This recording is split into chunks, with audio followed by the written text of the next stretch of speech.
¿Qué le vamos a hacer? Es un asunto de Y tiene todos. muchas culpas de lo que ocurre en el mundo, de las cosas malas, los mercenarios. Lo primero, existen, ¿no? Existir existen, y además existen sobre todo desde la Segunda Guerra Mundial, porque ha habido muchos países, sobre todo las grandes potencias, que utilizaban a los mercenarios para llevar a cabo las misiones que ellos Fíjate, los han mercenarios. hecho esos países, ¿no? Y luego también porque resulta que las grandes empresas o los intereses ocultos no pueden disponer de ejércitos privados, y entonces contratan mercenarios para llevar a cabo sus sucias maniobras para garantizarse determinadas cuotas de poder. Por lo tanto, los mercenarios son algo así como soldados todopoderosos, o quieren que sean muy poderosos, con muchos contactos, pero que están al servicio del pagador, del mejor postor. Claro, eso es exactamente lo que son, ¿no? Es gente que cobra un sueldo por llevar a cabo una misión. Desde hace unos años, también es justo decirlo, hay determinadas compañías de soldados privados, de mercenarios, que se rigen por determinados comportamientos éticos, es decir, que no es todo. Pero hay una gran parte de ellos que lo que hacen es pues sustituir a los militares, hacer misiones sucias. Incluso ahora ya sabéis que, por ejemplo, Estados Unidos contrata mercenarios para hacer determinadas misiones que en época de guerra no quieren que realicen sus soldados. Pero vamos, en general, y de lo que vamos a hablar hoy es básicamente de empresas de mercenarios que son contratadas por gente para cambiar el poder de un país y del que ha sido normalmente legítimamente elegido, para dárselo a otros que lo quieren tener, ¿no? Una de esas empresas, una de esas agencias se encontraba en Florida, mercenarios que fueron contratados ¿por quién, Fernando?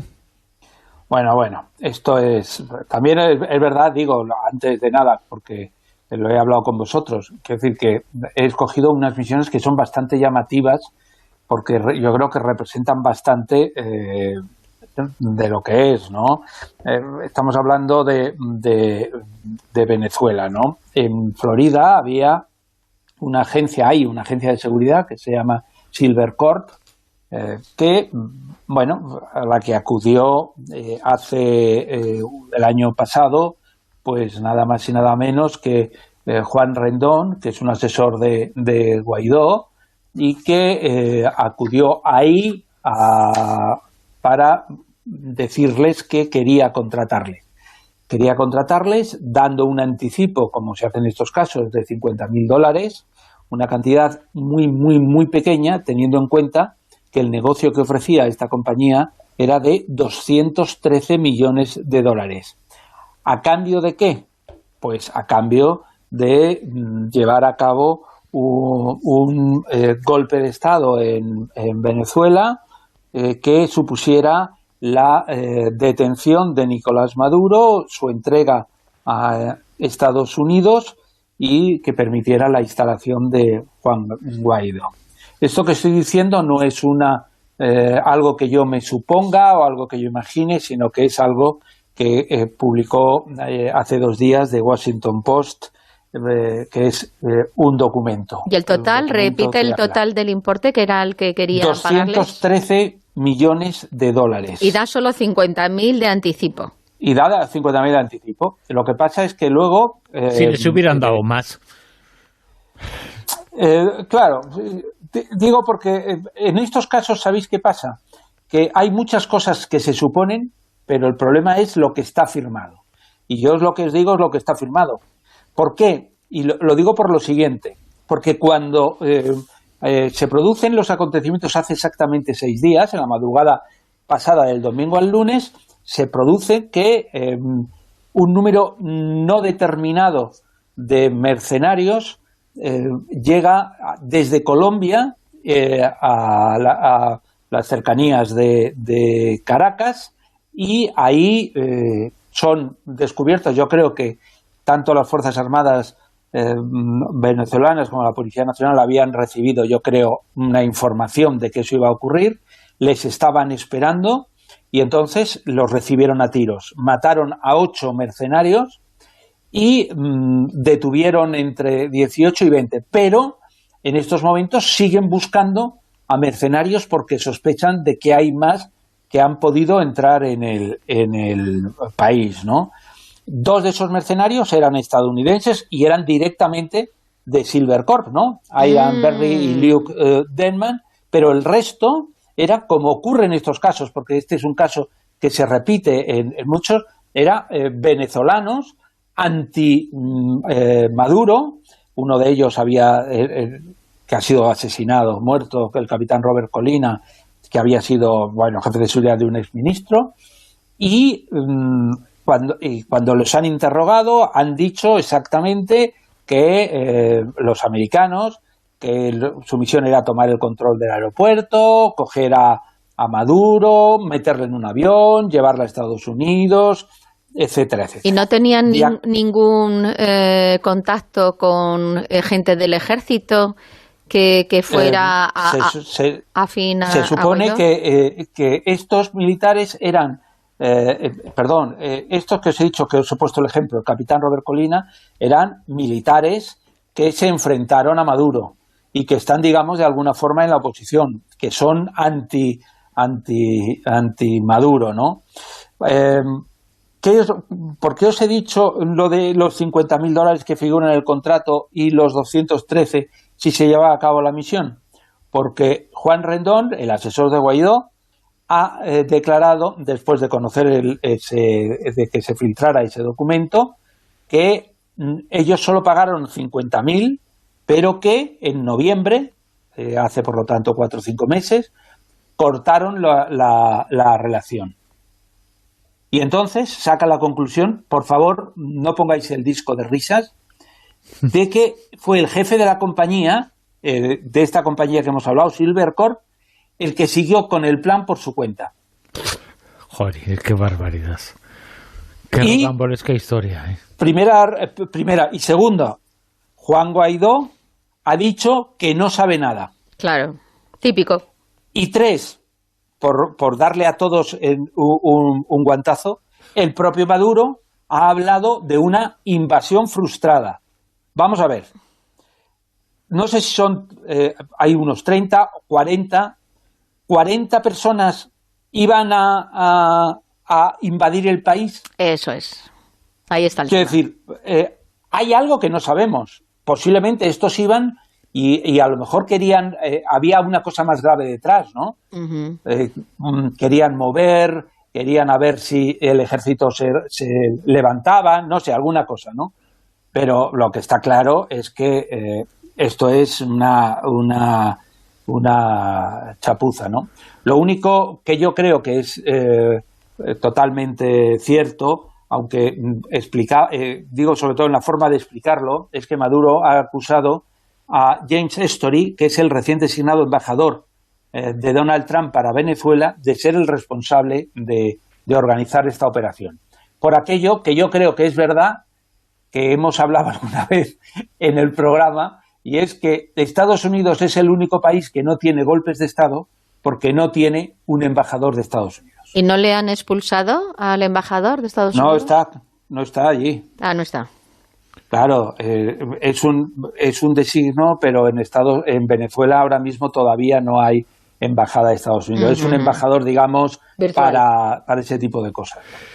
Otra historia relacionada con mercenarios es una historia que nos lleva a las Islas Seychelles, a un paraíso que también fue en su momento infernal por culpa de los mercenarios.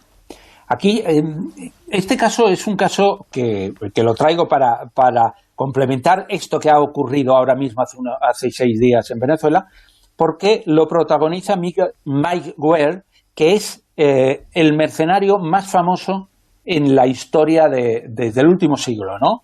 y que además coinciden que murió el 3 de febrero a los 100 años, ¿eh? O sea, un mercenario que sobrevivía, le llamaban el loco Mike, ¿no? Y que era el tipo de mercenario típico, ¿no?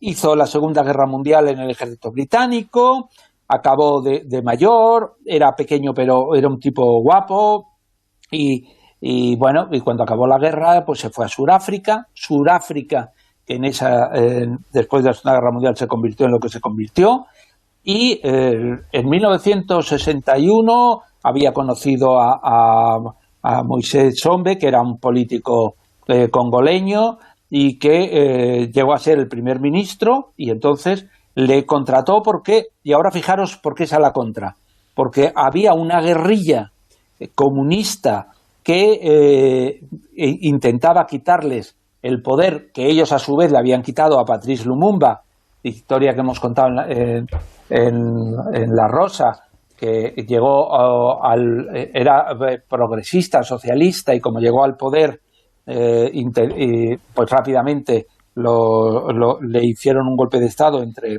Gran Bretaña y Estados Unidos, y entonces había esa guerrilla y le contratan para acabar con la guerrilla. Bueno, lo hizo tan absolutamente exitoso, acabó con ellos en 18 meses, que a su grupo internacionalmente les conocían por los gansos salvajes. Y eran tan famosos que en 1978 se hizo una película de gran éxito que en el mundo se llamó Los gansos salvajes, en España Patos salvajes, que protagonizó Richard Burton y que estaba basada en este tipo, ¿no? Uh-huh. Bueno, pues este tipo, que era tan exitoso, llegó en 1981 y le encargaron dar un golpe de Estado en las Islas Seychelles, diciendo, contratamos al mejor, esto tiene que salir seguro. Bueno, pues él lo montó, contó con la ayuda de... Sabéis que los países ayudan, pero ayudan en secreto, Sudáfrica y Kenia, y en octubre del 81 reclutó 46 hombres. Y entonces, para poder entrar en las Islas Seychelles y no llamar la atención, debió mirar a los 46 hombres, que debían ser unos cachas de narices, y entonces no se le ocurrió otra cosa que inventarse que eran un club benéfico de jugadores de rugby que iban a las Seychelles. Y entonces ellos iban cada uno con una bolsa enorme en la cual en un doble fondo llevaban cada uno un fusil soviético AK-47. Nada más y nada menos, y pasando por un aeropuerto. Sí, no, pero escucha, lo pistonudo es que de los 46, 44 pasaron el control sin ningún problema.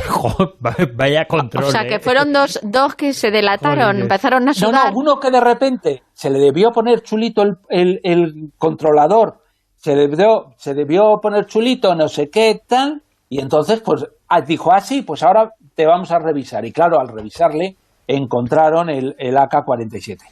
Y en el aeropuerto, imaginaros, a estos jugadores de rugby supuestos se debieron liar a tiros de narices, y al final terminaron secuestrando un avión que llegaba de Air India y volvieron a Sudáfrica. Jolines, el mayor de los ridículos tremendos, pero también os digo una cosa. Fernando, se repite el número de 40 y tantos. Sí, es que debe ser un número perfecto para dar un golpe de Estado. Sí. Pero claro, no es lo mismo dar un golpe de Estado en Islas Seychelles que en Venezuela. Y no es lo mismo ser de una agencia de mercenarios, que ser de un equipo de rugby. Efectivamente. Vale. Que sí, son 47 ahora, ¿eh? Menudo equipo de rugby. Sí. O el de fútbol americano, porque en esta ocasión es fútbol americano, aquí llamado rugby, pero es otra cosa, es otro deporte. Sí, y porque por eso decían que era un club benéfico, que eran todos los jugadores. Ahora, también os digo una cosa, Aguirre era tan estupendo que le cayeron 20 años de prisión en Sudáfrica, Jolines. Pero a los 2 años y medio ya estaba libre, por supuesto. Y aquí también existen una serie de mercenarios, tiene mucho que ver con España, con una colonia española, y tiene que ver mucho también con el hijo de Thatcher, que también era mercenario, con un país, con Guinea Ecuatorial. Sí, este es un ejemplo de algo que no nos cansamos de repetir y que yo creo que ya todo el mundo tiene claro. Y es que al final el petróleo es una bendición de Dios, que diría mi madre, pero también es una maldición del demonio, ¿no? Sí, sí, sí. Porque en Guinea Ecuatorial nadie les hacía ni pajolero caso porque era un país, vaya aburrimiento, hasta que en el 84 empiezan a encontrar un poquito de gas y ya llegan el 95 y encuentran unos yacimientos de petróleo y de gas situado en el mar que producen 350.000 barriles, bueno, la repera, ¿no? Y entonces, ¿qué es lo que pasa? Que Obiang, en lugar de hacerle la concesión a España y a Francia, que era con los que había tenido su relación, pues ¿qué se la hizo? A las empresas de Estados Unidos.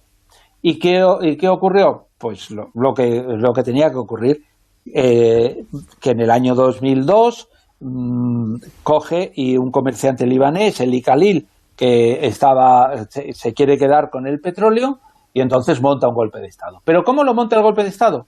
También, como se hacen estas cosas, ¿no? Dice, bueno, para que internacionalmente me acepten, voy a vender un golpe de Estado diciendo que es una acción humanitaria destinada a terminar con el brutal Obiang. Fijaros, lo mismo que pasaría años después con Irak y con Saddam, ¿no? Obiang era realmente un dictador, es decir, que Obiang no me da ninguna pena, pero el hecho es que tenían eso y intentan poner ¿a quién? A Severo Moto, que era el opositor famoso, que ¿dónde estaba Severo Moto? En Madrid. Claro. Y entonces llevan a cabo, Khalil lleva a cabo la organización y lo que hace es contratar a un experto mercenario, a Simon Mann, nuevamente radicado en Sudáfrica, que era la época donde estaban ahí todos los grandes mercenarios, ¿no? Y entonces, la crème de la crème, vamos, estaba ahí metida. La crème de la crème, Effective Wonder. Y entonces hablan con alguien para que ponga las pelas. Y ese que pone las pelas es, como ha dicho Bruno, Mark Thatcher, el hijo de la dama de Margaret. Hierro. Eso es. Y entonces organizan para hacerle una trampa a Obiang y cogen a otros mercenarios que hay dentro.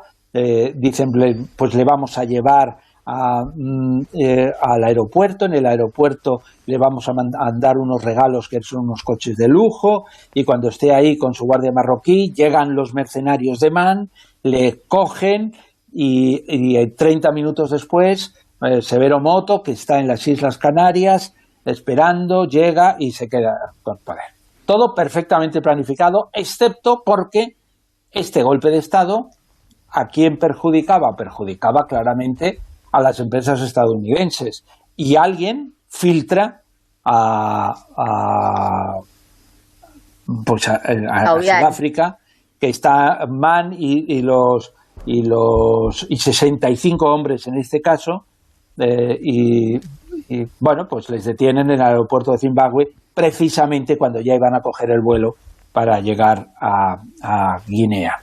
Y como pasa en estos casos, pues ¿qué pasa? Pues que Mann le detienen en Zimbabue, lo extraditan a Guinea y ahí lo cuenta todo. Cuenta que Thatcher es muy malo y entonces en Sudáfrica le detienen y bueno, pues obviamente no le hacen nada y le ponen $500,000 por tarjeta roja y acepta pagarlo, pero Mann desde la cárcel cuenta que el golpe contaba con el apoyo de del gobierno español presidido por José María Aznar. Y entonces descubren y ven relación a que precisamente en estos días había un barco de guerra español que estaba haciendo unas maniobras al lado de Guinea. Pero era una casualidad. Casualidad, con infantes de marina dentro, ¿no? Que sabéis que son, por las películas de la Segunda Guerra Mundial, los infantes de marina son los que hacen la invasión de las playas, ¿no? Bueno, se ha especulado mucho sobre quién pudo pagar ese golpe de Estado fracasado. Una de las cosas que estamos viendo y que seguiremos viendo es que todos los golpes de Estado en los que han participado mercenarios se han ido al traste. Pero ¿quién pagó ese golpe de Estado? ¿España? ¿Inglaterra? Guinea, porque también se ha dicho si era un autogolpe, Estados Unidos, ¿quién lo pagó? ¿O quién Pues crees que lo pagó? Yo creo o todos. que el que puso las pelas las pelas inicialmente para los mercenarios fue Thatcher, Mark Thatcher, que fue el que puso ese primer dinero y que por lo tanto figuraba con los intereses. Y yo creo que detrás de este golpe, digamos, los que habrían puesto el dinero posteriormente y por lo tanto los que habrían de alguna forma rentabilizado el golpe, pues si estaba Mark Thatcher sería Gran Bretaña y sin ninguna duda el gobierno español. ¿Y quién les delató? Estados Unidos, está claro. Estaban defendiendo sus intereses y la CIA, como siempre, protegiendo a sus empresas, que no son empresitas, que estamos hablando de empresas superpoderosas y superpotentes que siempre cuentan con el apoyo de sus empleados. Otro golpe de Estado con relación con España también, el golpe de Estado en Santo Tomé. ¿Qué pasó? Y mercenarios también por medio. Esto es una historia distinta, por eso la traigo, y es una historia menos curiosa. conocida. Sí, porque esta es una historia de 3 exmilitares españoles que habían estado en unidades especiales: Marco Martínez Méndez, Orlando Pérez López, José Manuel López Jiménez, y que de alguna forma les contrata el exministro de Juventud y Deporte de Santo Tomé, Albertino Francisco, y les contrata para ser guardaespaldas de él y de algún otro político de la oposición, dado que se iban a celebrar unos meses después unas elecciones generales, ¿no? Entonces les contratan y ellos llegan el 29 de julio de 2018, llegan a Santo Tomé. Aparte de la ropa que puedan llevar en sus maletas, lo que llevan es unos chalecos antibalas. Ese es todo, digamos, el arma militar que ellos llevan. Sin embargo, 5 días después de llegar ahí, el 3 de agosto, los 3 exmilitares fueron detenidos y fueron encarcelados, acusados de ser mercenarios, porque pretendían, decía el gobierno de Santo Tomé, dar un golpe de Estado. Golpe de Estado que incluía, por supuesto, la detención de gente del gobierno, incluso el asesinato del presidente. Entonces, para demostrar que estos 3 exmilitares eran malísimos, sacaron su arsenal de armas, que eran fusiles de asalto, AK-47, como veis, suele ser el arma de los mercenarios, las granadas, bayonetas y machetes. Y ellos se quedaron absolutamente alucinados. Y se quedaron absolutamente alucinados porque, en realidad, el único arma que ellos llevaban eran chalecos antibalas. ¿Dónde habían salido esas armas? Pues ellos, los 3 exmilitares españoles, no tenían ni idea. Y la resolución habla traición. Habla, claro, realmente de lo que pasó, ¿no? Y lo que pasó fue que unas semanas después, pocas semanas después, los 3 fueron liberados. Y el gobierno español sacó una nota en el cual celebra el funcionamiento del sistema de garantías legales en Santo Tomé y les agradece su firme compromiso con el Estado de Derecho. ¿Esto qué quiere decir? Esto quiere decir que en Santo Tomé se inventaron el golpe de Estado, aprovecharon que los 3 españoles les habían contratado como guardaespaldas y se inventaron ¿para qué?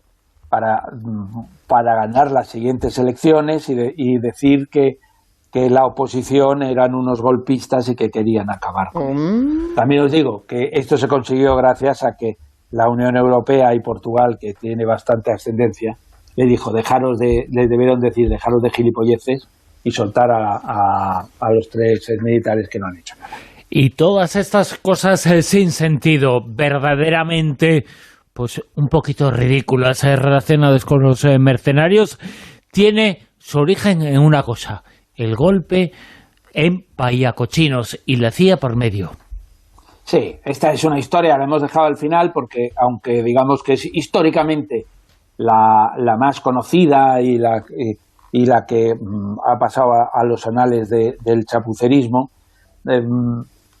es una demostración de que para conseguir cambiar un régimen, a veces el utilizar mercenarios no es el buen camino. También es verdad que Estados Unidos podía haber en algún momento invadido Cuba, ¿no? Que era lo que en un primer momento pensaban, pero ellos no querían figurar como los malos de la película. Sin embargo, pues fijaros, pues al final lo que pasó, ¿no?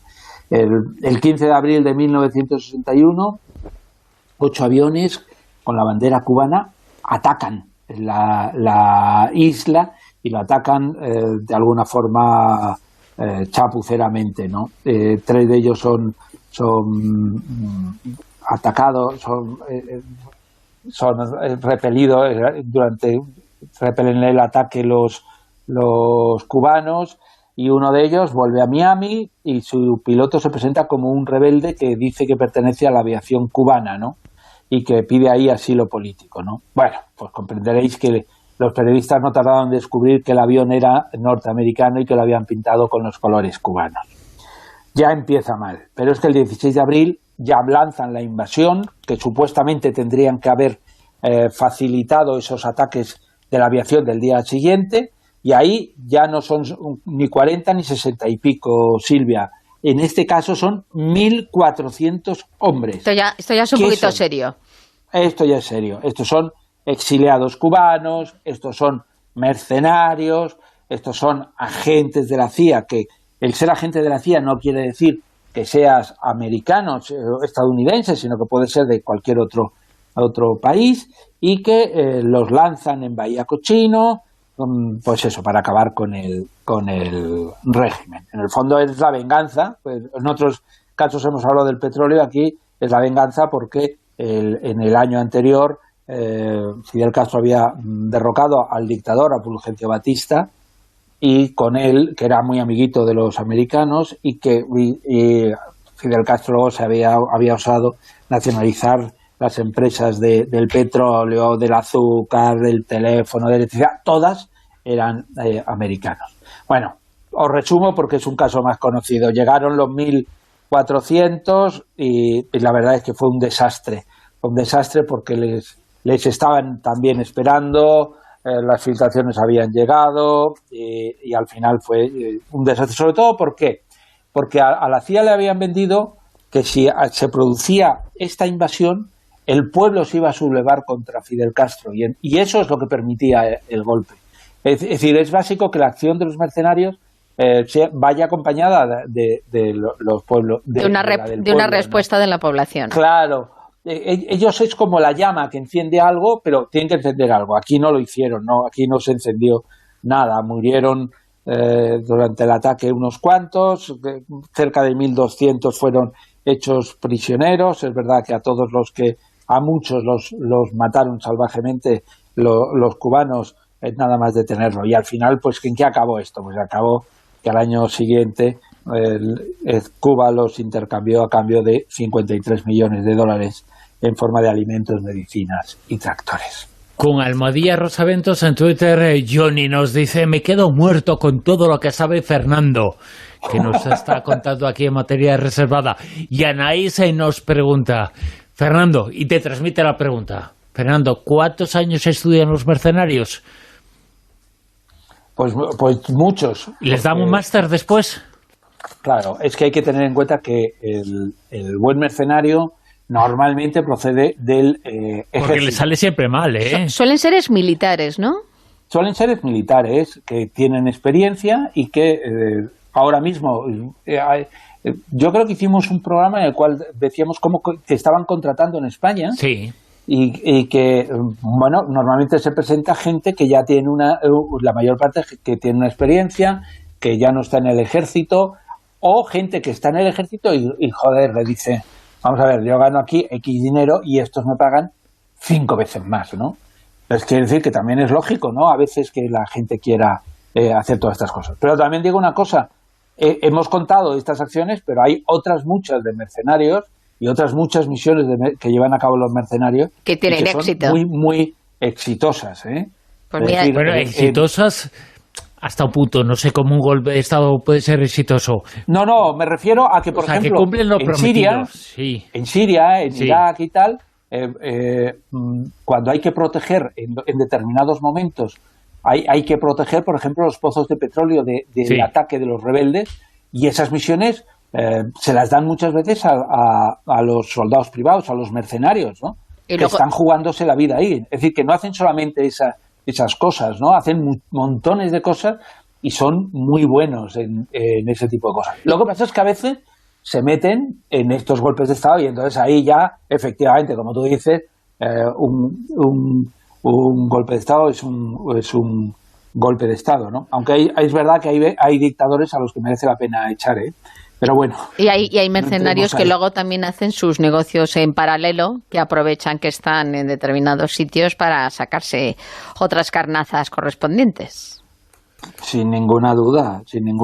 Quiere decir que cuando hemos estado en determinados, han estado en determinados países a lo largo de la historia, te hablo desde después de la Segunda Guerra Mundial, pues al final hemos descubierto el tráfico de antigüedades o otros tipos de tráficos de drogas, que lo llevaban a cabo lo que podemos dentro de la figura de los mercenarios. Fernando Rada, ¿tiramos de la manta?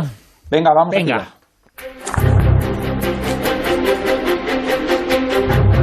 Y es que esta semana en el infierno ha habido una nueva persona que ha ido al infierno. Su alma ha ido ahí.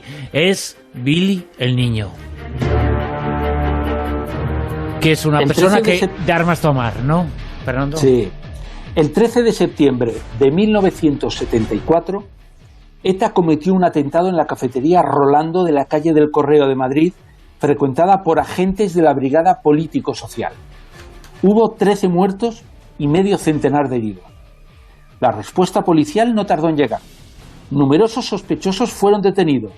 Uno de ellos, la abogada Lidia Falcón, que no había tenido nada que ver.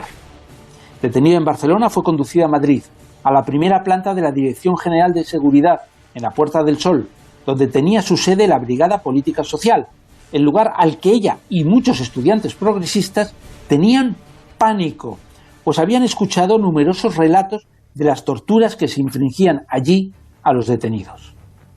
Durante 9 días fue sometida a interrogatorio por los policías mandados por Roberto Conesa, el sin escrúpulos jefe de la brigada. Al mando directo estuvo su hombre de máxima confianza, Antonio González Pacheco, cuya identidad Lidia desconocía, pero sí descubrió por sus rasgos que era al que todos llamaban Billy el niño. Enterado González Pacheco de que la chica acababa de pasar por una hepatitis, se dedicó a golpearla en el estómago y en el hígado mientras le espetaba: «Ahora ya no parirás más, puta», y la amenazaba con violentar a su hija, a la que también habían detenido. La abogada nunca olvidará, según contó muchos años después, aquella cara del torturador, esos ojos que chispeaban ante el dolor ajeno, que disfrutaban infundiendo terror y ejerciendo la superioridad que le otorgaba tener a la víctima atada, el comportamiento de un sádico. Pasado jueves, 46 años después, Billy el niño murió por COVID en la cama de un hospital. 20 personas habían presentado querellas por torturas contra él en los últimos tiempos. La justicia argentina intentó conseguir su extradición a partir de 2013 para procesarle por la causa abierta por los crímenes del franquismo, algo que no consiguió por los motivos legales aducidos por la Audiencia Nacional. Esas cosas de que sus delitos habrían prescrito porque no consideraba que se le pudiera acusar de crímenes de lesa humanidad. Billy el niño no era el policía más cruel, con los detenidos, pero sí el único que no trataba de ocultar su identidad cuando perforaba los tímpanos de los detenidos o les golpeaba durante horas en las plantas de los pies. Era un chulito, una vergüenza para la humanidad. Es muy triste que haya muerto sin que las víctimas hayan podido resarcirse, consiguiendo al menos verle enfrentarse a unos jueces, algo a lo que tenían derecho. Igual de deprimente es que se haya ido sin que el gobierno le arrancara del pecho las 4 medallas pensionadas que hacían que su sueldo mensual fuera un 50% más alto que el de cualquier policía jubilado. Hoy quiero recordar a las víctimas de este policía y a las víctimas de las dictaduras de todo el mundo. La justicia internacional debe abrirse camino para que los sátrapas y los que le mantienen en el poder ciegamente sepan que no les saldrá gratis hacer el mal. La verdad es que uno piensa en este personaje y pensar que un personaje así es real, es terrible. Todo lo que hizo, cualquier cosa que se diga que hicieron, cada cosa que oímos es todavía peor. Nos dice Nora que en el infierno tampoco lo quieren. Es que yo creo que pues sería hasta bueno comparado con los otros que están en el infierno, ¿eh? ¡Qué personaje! No, y lo bueno que al final se ha sabido lo despreciable que era también. Por suerte. Y al final al menos ha tenido que esconderse porque vivía como un pachá, ¿no? Haciendo como si nada hubiera pasado. A mí, estos días, desde que nos enteramos de su muerte, a mí me ha recordado mucho el caso de Pinochet, ¿no? Uh-huh. Es decir, no podemos permitir que los dictadores, y como Pinochet, o la gente que es el brazo ejecutor y por servir a un dictador consideran que pueden hacer lo que le dé la gana con los opositores, que esas personas se queden libres. Es decir, pasen los años que pasen, a esas personas que tienen que saber que la justicia internacional, ya no sé si la de su país, la de cualquier país del mundo, los puede coger, los puede juzgar y los puede no condenar a muerte, que me niego a eso, pero sí a tener encerrado durante muchos años en una prisión.